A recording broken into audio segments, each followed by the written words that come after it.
Good afternoon.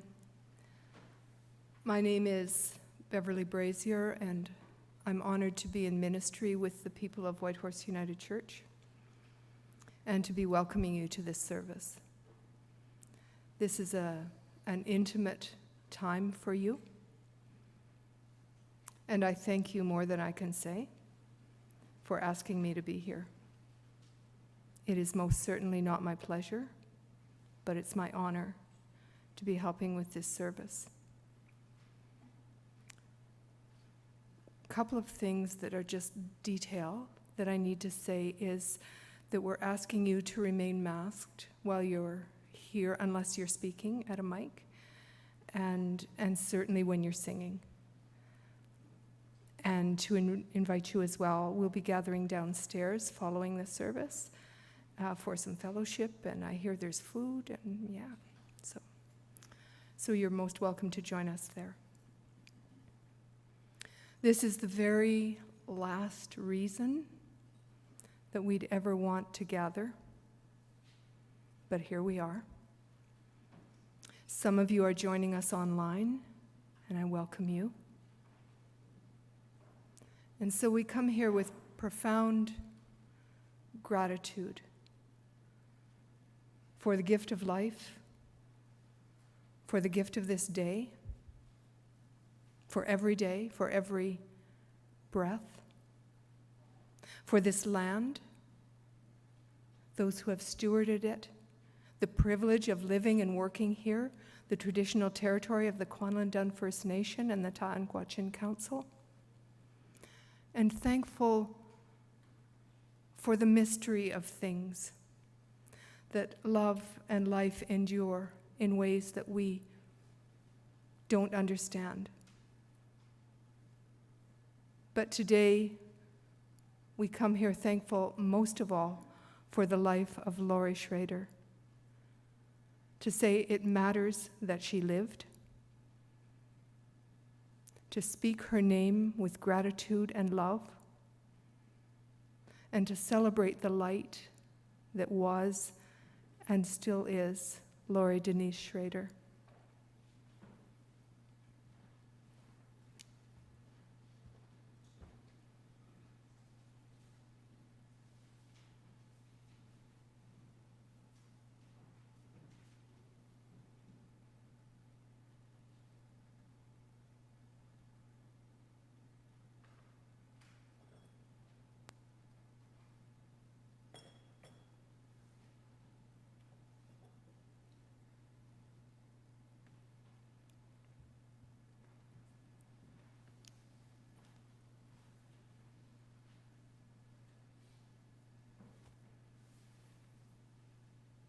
So whoever you are and whatever your religious tradition, or whether you have any religious tradition at all, welcome here. That's okay.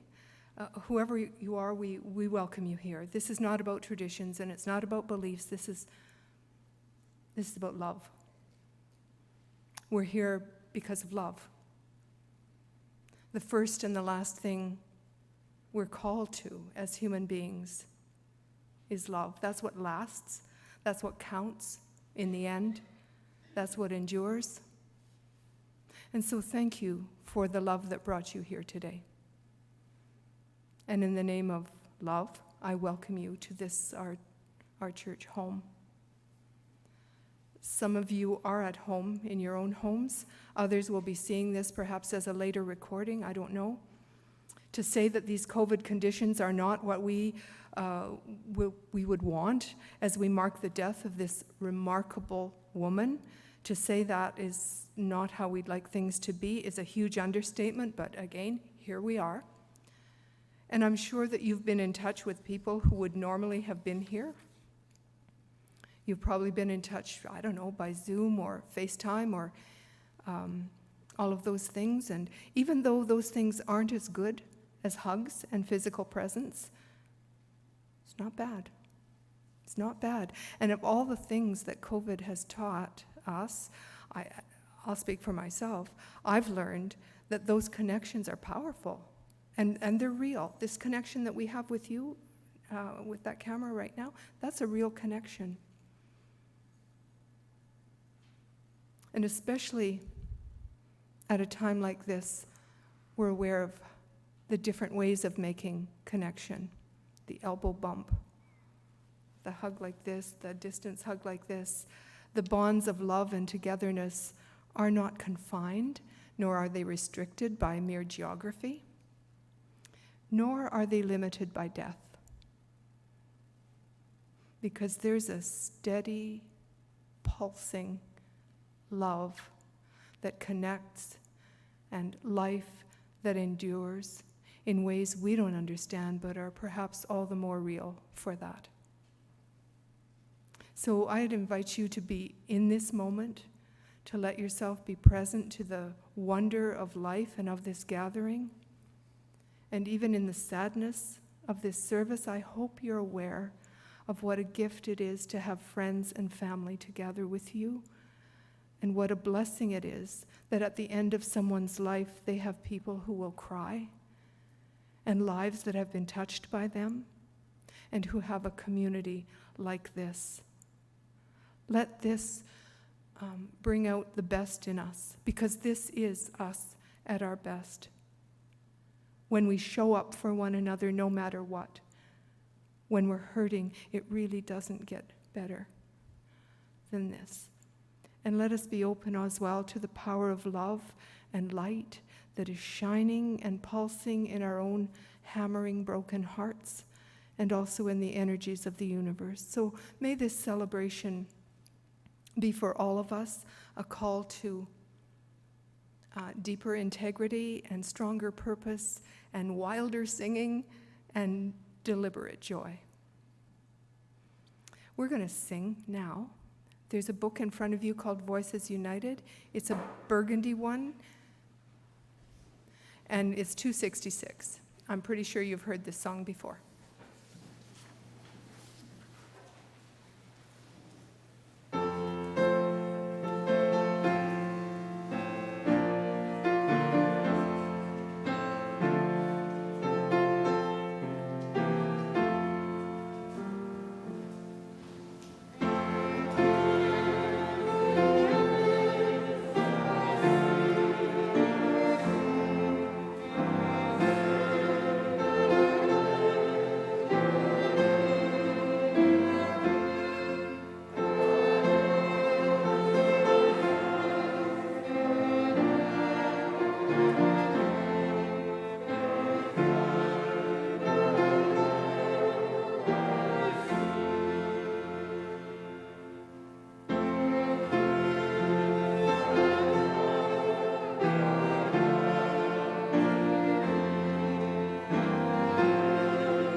I first met Laurie at the Tombstone Interpretive Center on the Dempster.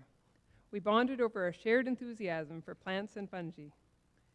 Anyone who has ever heard Laurie enthuse about plants will know the level of excitement and joy that she shared. It was truly irresistible. I stuck around for a couple of days and we drove up and down the Dempster talking and looking for mushrooms. By the time I left, we'd made plans to do a road trip to Newfoundland during February Reading Week, either to hit the bars on George Street or to go hiking in Gros Morne. Somehow it didn't occur to either of us that the parks in Newfoundland would be closed for the winter as they are in the Yukon, until we got there and the visitor center was snowed in. Over the years, we shared a few more adventures and many, many, many cups of tea and excellent meals. Laurie was a person who decided what she wanted, and after sometimes much dithering, went and got it. One example was when she bought the plot of land at Mary Lake and decided to build her own place.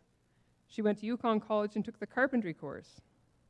In the end, her vision was greater than her available time or skills, and many people here helped with that house, either clearing or carpentry, painting, staining, and many other things.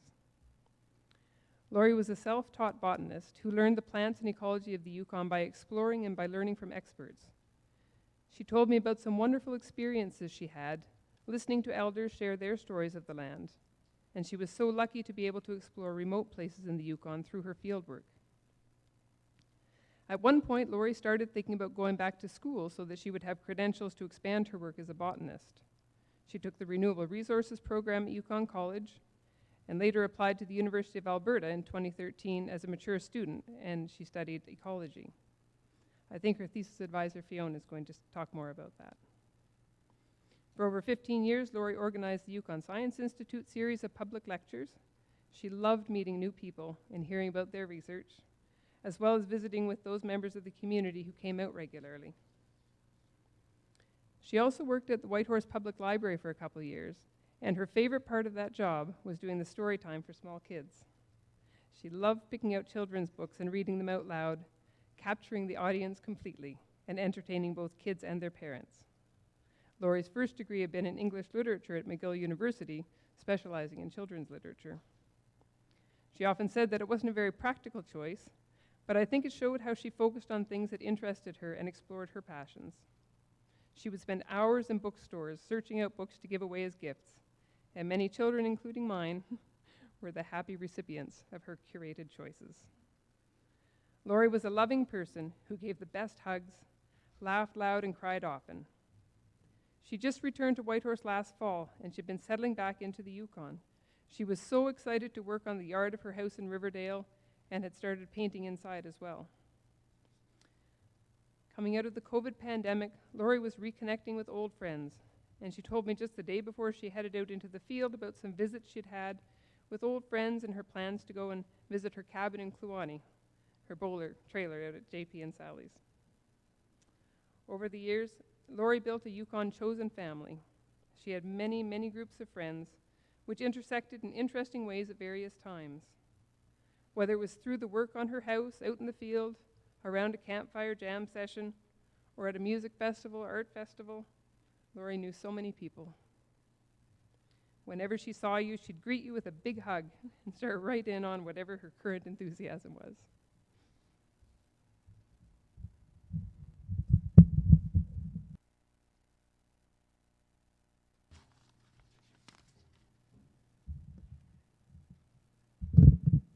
Auntie Laurie was my godmother. We both really liked books and Dibley. This poem was pinned onto her bulletin board at her house. Epitaph by Merritt Malloy. When I die, give what's left of me away to children and old men that wait to die. And if you need to cry, cry for your brother walking the street beside you. And when you need me, put your arms around anyone and give them what you need to give to me. I want to leave you something better than words or sounds. Look for me in the people I've known or loved, and if you cannot give me away, at least let me live on in your eyes and not your mind. You can love me most by letting hands touch hands, by letting bodies touch bodies, and by letting go of children that need to be free. Love doesn't die, people do. So when all that's left of me is love, give me away. I'll see you at home in the earth.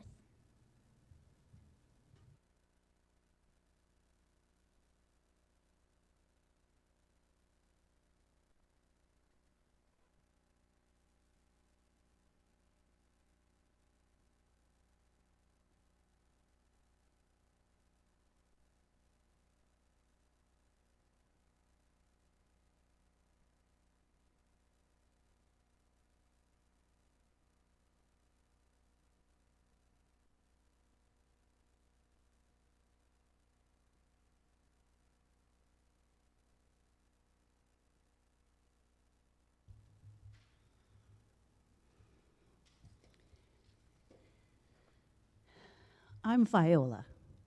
Laurie was my niece. She was born to my sister Rosella and Herman, my brother-in-law, when I graduated from high school. My parents had gained a new title, grandparents, and I had become an aunt. And how my parents loved this new baby who was joined later that summer by another little grandbaby, a little girl called Lisa. Laurie was a little spitfire, full of energy and personality. Quite an intro for me who didn't really know babies that well, and that they come with a unique spirit. My early memories of Laurie: on my summer visits home to Manitoba from university, and later as a young mum, together with Derek, there were many sleepovers at Grandma and Grandpa's farm. Endless hours outside in the playhouse and garden with Lisa and Carl. And an energetic and sometimes emotional approach to games was Laurie's style. A fun trip to Stratford when it became clear that Laurie was now becoming a young adult woman. Braiding her lovely blondish brown hair into thick braids in a Montreal hotel room while she was going to McGill. She was a lovely little flower girl at our wedding. And many times she played with our two daughters, Tanina and Anya, who were and are 7 and 9 years younger. Later memories of Laurie include picking her up with her knapsack and shovel from the Greyhound bus in our hometown, Vegreville, in her tree planting days. Taking Laurie to the downtown Edmonton airport on her first adventurous trip to the Yukon. And our many fun times together, walking and visiting at her place at Mary Lake. Her stays with us over the years when she lived in Edmonton and came to our farm for Christmases, Easters, and Thanksgivings, where she joined our family of 13, as well as others who were looking for a home to land at during holiday times. Going with our daughters, Tanina and Anya, to hear Laurie sing in the U of A mixed chorus concert, directed by someone I had used to sing with in the U of A mixed chorus. And then, of course, attending with Tanina and Anya her master's thesis defense and celebration, and so on. Laurie was always vibrant, always emotional, and always interesting and interested. I will sure miss her and our visits.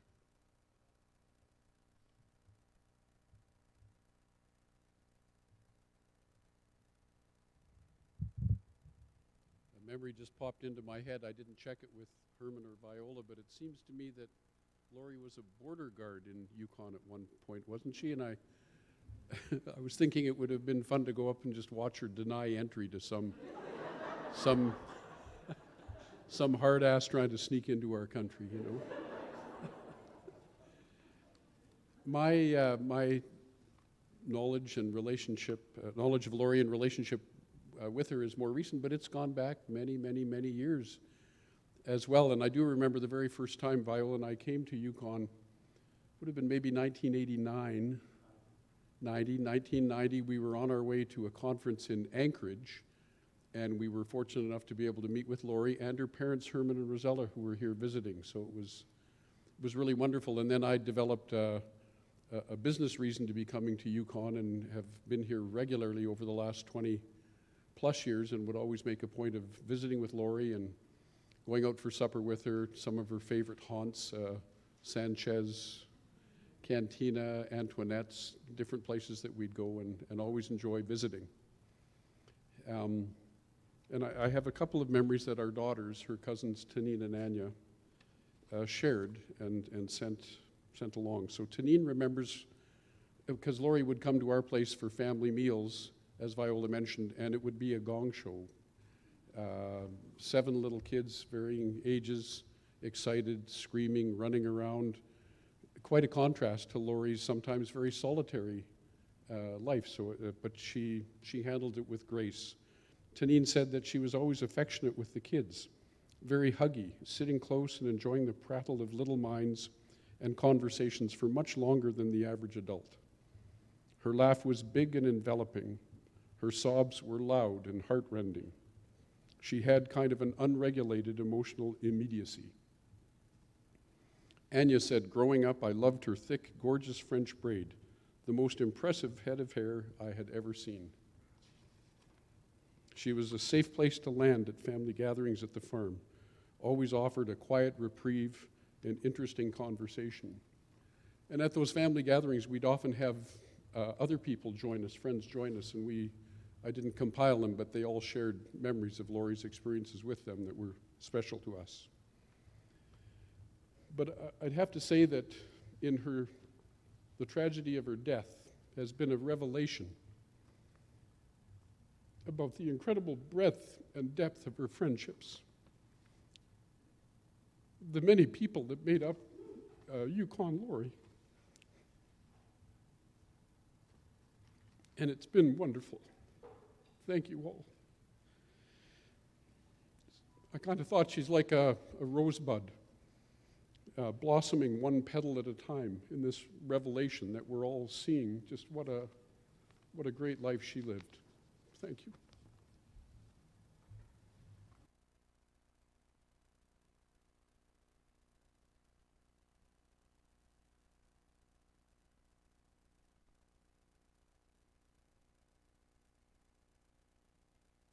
Hymn 716, from Voices United, How Can I Keep From Singing? And that's either a challenge or a question.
Well, as usual, I'm late, or I was late, so I wasn't here for the sound check, so I'm not sure. Can you hear me? Is it turned on? Okay. My name is Julie Frisch, and I've known Lori, I don't know how long, over 30 years. And I just returned last night at 10 o'clock. I got here from my cabin on the Dempster Highway, and I spent the last 2 days packing up, as I do at the end of every summer. And I kept thinking about Lori, and part of the reason I kept thinking about Lori was I had lists of things to do. And those of you who know Lori know she always had lists. And she was always, I loved it, you know, this marking things off the list. It always made me feel like it, but it reminded me of Lori a lot over the last 2 days. Anyway, but I found I was at a loss for words, how to encapsulate our friendship. So I opened up Mary Oliver, and I see somebody else is reading a Mary Oliver poem also. Anyway, this happened to be on my bedside at the cabin, and I thought, well, how appropriate. It's called When Death Comes.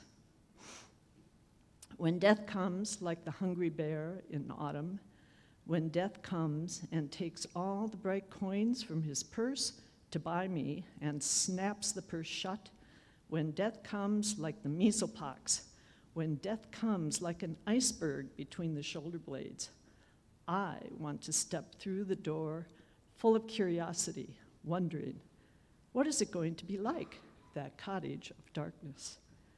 And therefore I look upon everything as brotherhood and a sisterhood, and I look upon time as no more than an idea, and I consider eternity as another possibility.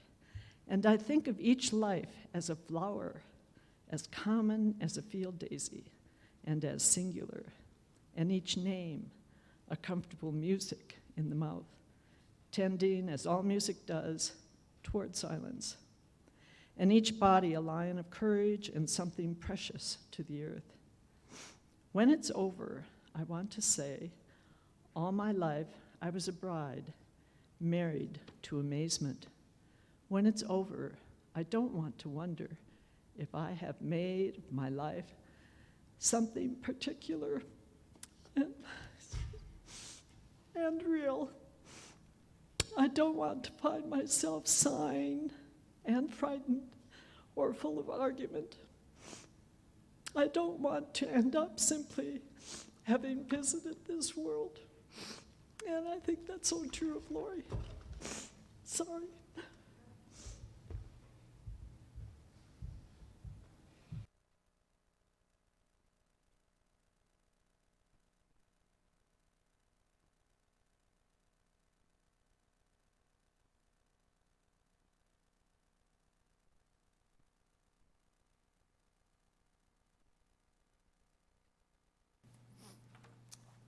So I thought I'd be able to do this, but I might not be able to. So if not, sorry. I'm Val Lowen. I'm a retired habitat biologist from Environment Yukon. And I think Lori and I settled in the Whitehorse around the same time. And I met her through the Conservation Society. I thought of her then as the tire cleanup hero lady, because she was doing tire cleanups at McIntyre Creek and all over the place.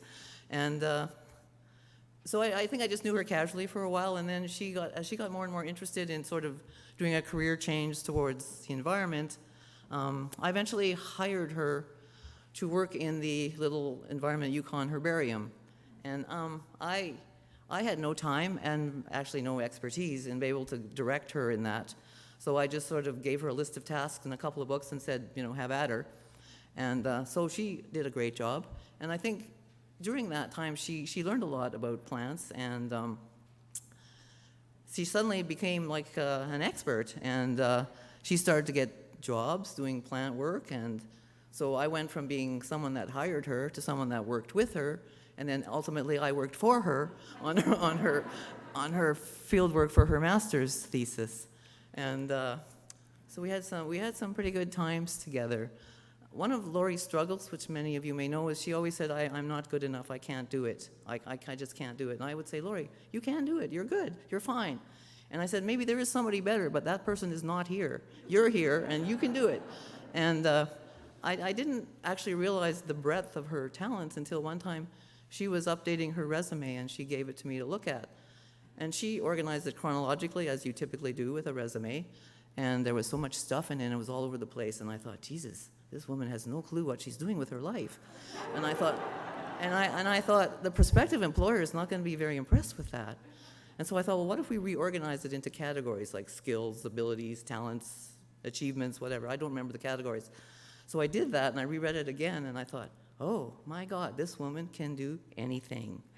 And I think that's what I came away with from her. She was so smart, and she was so capable, and she really could do anything. And I wish she had learned that about herself.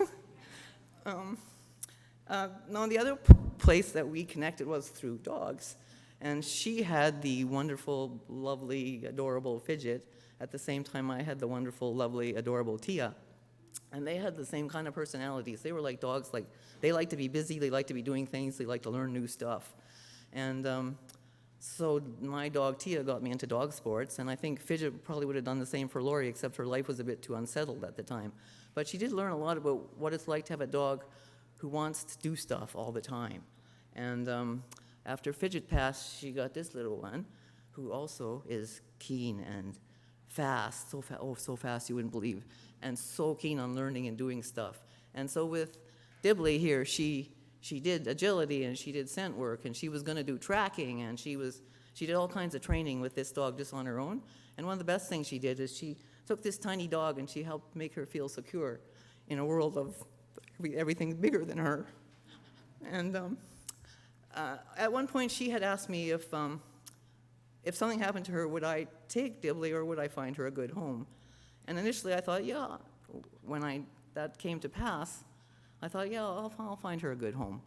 But then I thought, she has just lost her person, her best person, the person she loved more than anything. And I think, her second favorite person. And then I thought, well, how can I send her on to somebody else and have her start again with a new home and a new life? And I quite like this little dog, and she gets along well with my guy. In fact, she totally is the boss of him.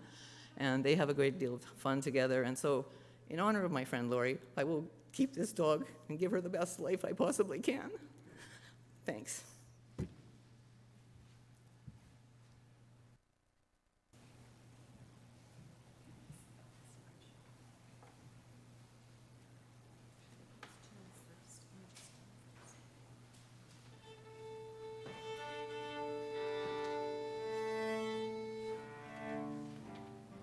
Hello, my name is Rachel. I taught Laurie cello and voice, and she sang in one of my choirs. She also did historical research for the Whitehorse Community Choir. I first met Laurie when in 1989, as she was volunteering for the Northern Storytelling Festival. I was working for it. And then, our paths went in and out, but mostly crossed when she wanted to do music. And she had a great alto voice, untrained alto, was clearly musical, obviously, it's in the family. When I teach adult learners, one of my main jobs is getting adults to go out of their heads and into their hearts when they're singing or playing. For the first time with Laurie, I had to do the opposite. So that was a completely unique experience. So in one voice lesson, she could go from tears to boisterous laughter. It was amazing. And that's often what composers want you to have, that experience. We're going to play this trio by Borodin. This group is newly formed, so this is a fresh piece to us, and while the slideshow is playing, we're going to play this Borodin. It's 8 mini movements, and you will hear that it's got everything in it. It's got quite mournful song. It's based on a Russian folk song, and then some lively things, and it just is a very active and interesting piece that will takes you through the range.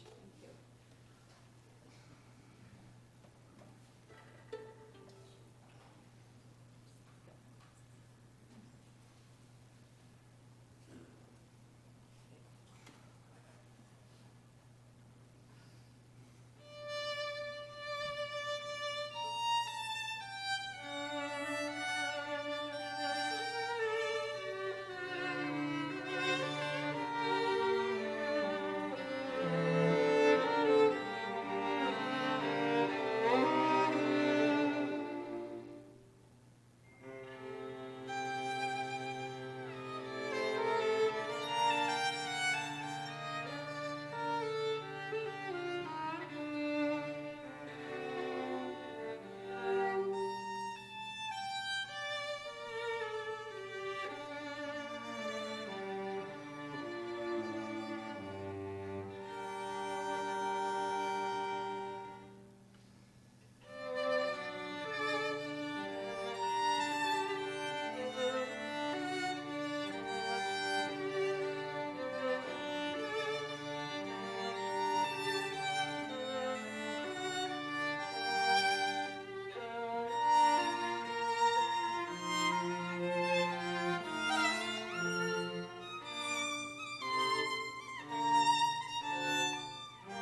Like others before me, I hope I'm able to do this.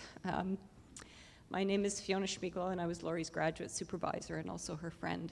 I didn't have the privilege of knowing her for as long as many of you here. I'd lived in the Yukon for about 5 years, and I'd seen Laurie at various events. But I really met her for the first time in 2009 when she came into my office at Yukon College to talk about doing coursework in the new Bachelor of Science program that we'd launched in partnership with the University of Alberta. And it didn't take long for me to realize that Laurie didn't belong in a Bachelor of Science program, that really we should be talking about graduate work. Even though her undergraduate degree was in the arts, she had clearly learned a great deal through her experience up here, and already had so much to share.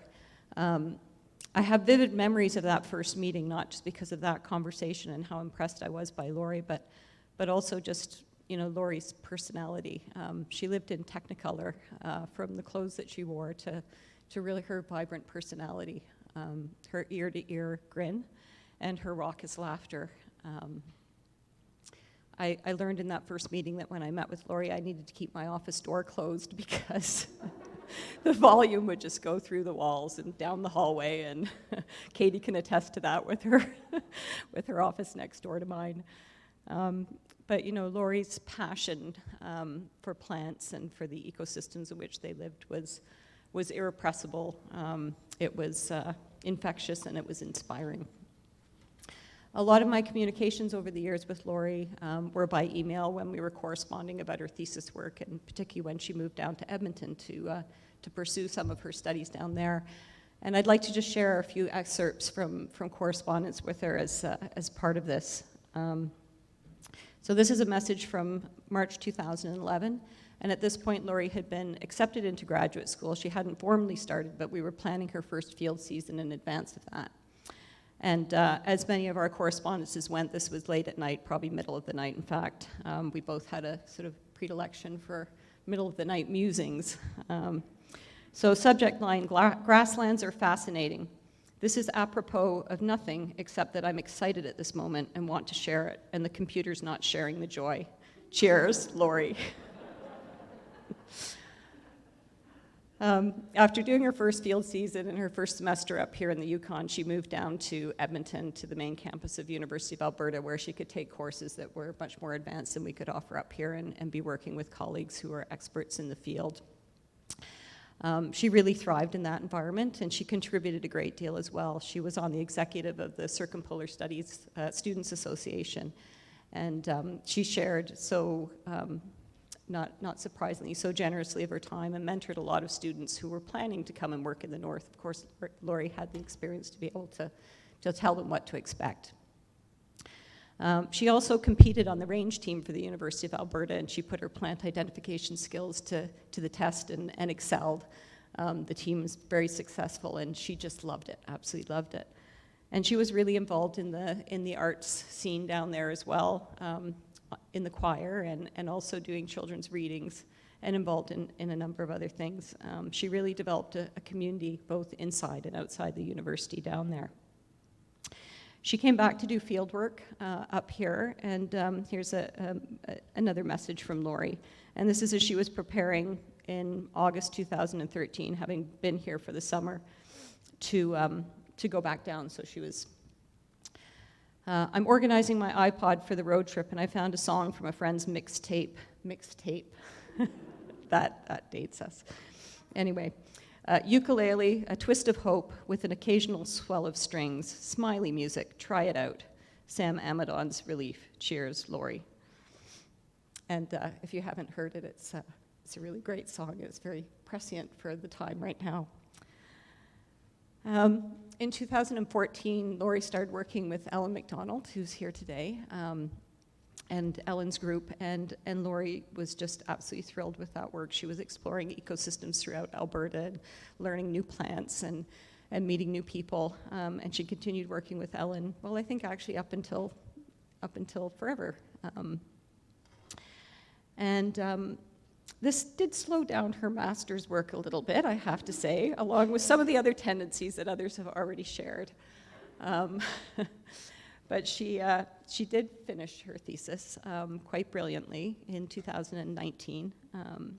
And as Val mentioned, Laurie was constantly doubting herself and never really knew how good she was. And she learned so much during her master's work. And she ended up doing, advanced analytical models as part of her master's thesis, having not had an undergraduate science background at all. Really, really impressive work, which we'll definitely see published. There's lots of things I could share. There's just one other before closing, and I mentioned sort of these middle-of-the-night musings and emails. And Laurie had a desk here at Yukon College, now Yukon University, and also one in my lab down at the University of Alberta. And she would keep a cache of food in both places. It was a bin of food, I see Trish nod, a bin of various assortments of food that she would always keep under her desk. And sometimes Laurie could actually be found sleeping under her desk too after a particularly long night, which was kind of disconcerting for some of the other grad students who didn't know her so well to find this sleeping person underneath the desk in the morning. But anyway, I occasionally raided, I confess, I occasionally raided Laurie's cache of food when I was putting in some particularly late nights in the office. I usually replaced it with good stuff, maybe even better stuff sometimes. New things to be discovered. Laurie returned to the Yukon in 2020, and she was really enjoying, reconnecting. Not that she lost the connections, but being part of the community up here that she loved and that loved her. But she'd also developed a really rich community in Edmonton that loved her as well. And some of them are here today, and others are joining remotely. And one of the people who she really connected with in Edmonton was her co-supervisor, Edward Bork. He was in one of the photographs. He's a range ecologist there. And when I heard the very sad news of Laurie, I sent an email down. And I'd just like to read his response. It was to Fiona and Ellen. I just returned from the field tonight to this absolutely devastating news. Laurie was a fighter in so many ways and earned my utmost respect, both academically and in life. She was an incredible botanist, the best I've met, with a gigantic heart, an absolute love for the natural world, and really imparted such a unique perspective on life. I'm stunned and at a loss of words, really. And I think I'll leave it there. Thank you.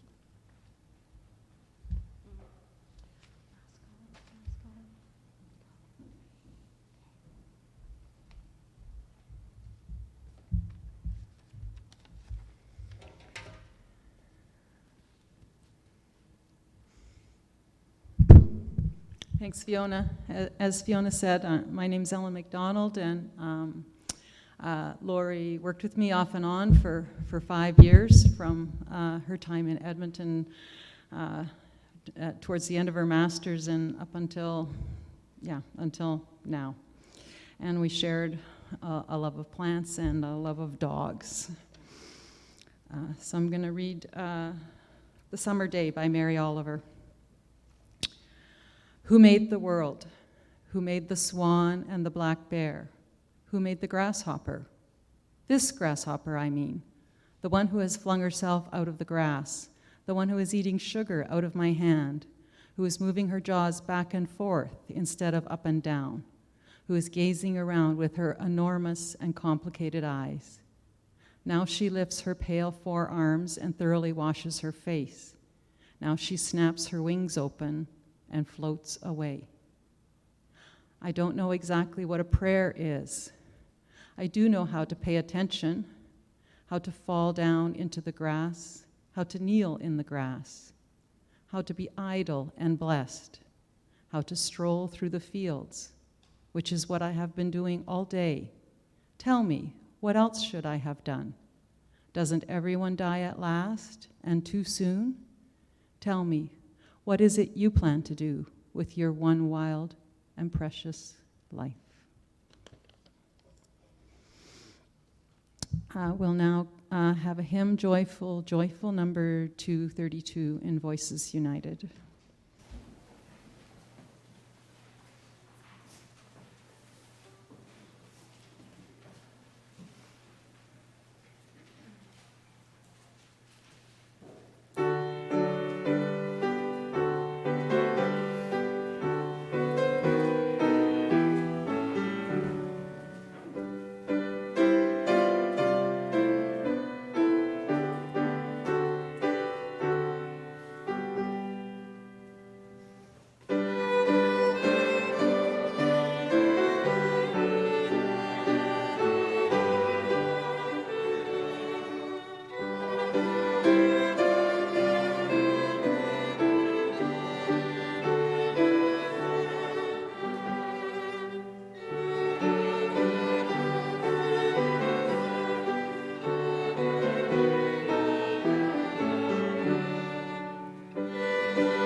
So go on your journey, Lori, into the fullness of love.